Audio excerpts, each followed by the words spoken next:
O primeiro dos pontos abordados no tema advocacia é sobre a sua atividade. A atividade da advocacia tem alguns pontos que são próprios. Por exemplo, é próprio da atividade da advocacia a postulação a órgão do Poder Judiciário e aos juizados especiais. Também é próprio da advocacia que atos constitutivos de empresas, antes de serem levados a registro, sejam visados por advogado.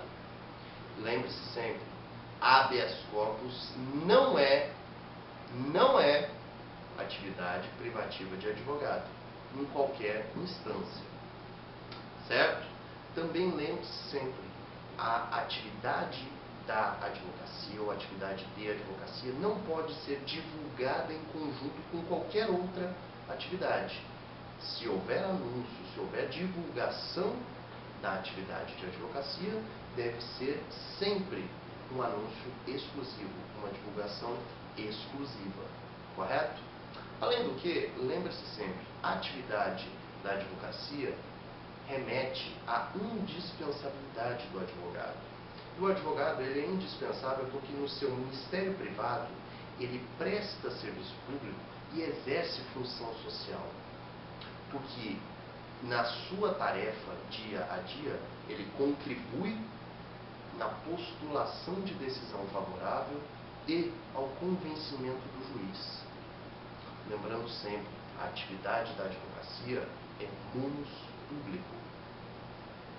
O advogado também é inviolável pelos seus atos, ou seja, no exercício da profissão, ele é inviolável nos termos da Lei 8.906 de 94. Além do que, a atividade da advocacia, lembre-se sempre, o exercício dela, exercício e denominação de advogado, são privativos dos inscritos nos quadros da OAB.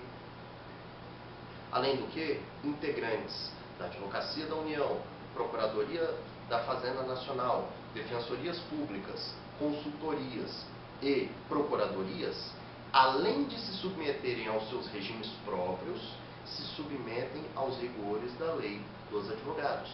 São advogados sempre, respeitam a 8.906.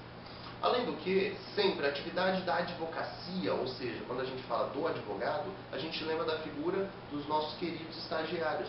Mas estes só podem agir em conjunto e sob a supervisão de um advogado. Por último, devemos tratar do mandato. Mandato é procuração.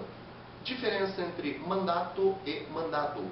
Lembre-se sempre, mandato é o que o advogado recebe para poder trabalhar. Mandado é um juiz, um magistrado mandando. Mandato, um outro exemplo, é o que o parlamentar recebe do povo. Sobre o mandato, lembre-se, o advogado postula em juízo ou fora dele fazendo prova do mandato. Mas, em uma situação de justificada urgência, ele pode realizar o seu pleito e, posteriormente, em 15 dias, ele faz a juntada do instrumento procuratório. Outro ponto que você deve lembrar para a sua prova da OAB, renúncia de mandato, ou seja, o advogado renunciou ao mandato, ele, após a notificação do cliente, fica responsável por 10 dias após a notificação do cliente sobre quaisquer andamentos, ocorrências, ou senão quaisquer providências que tenham de ser tomadas no processo. Tá certo? A atividade da advocacia a gente venceu agora. Próxima aula a gente trata de direitos do advogado. Até a breve. Sucesso para você!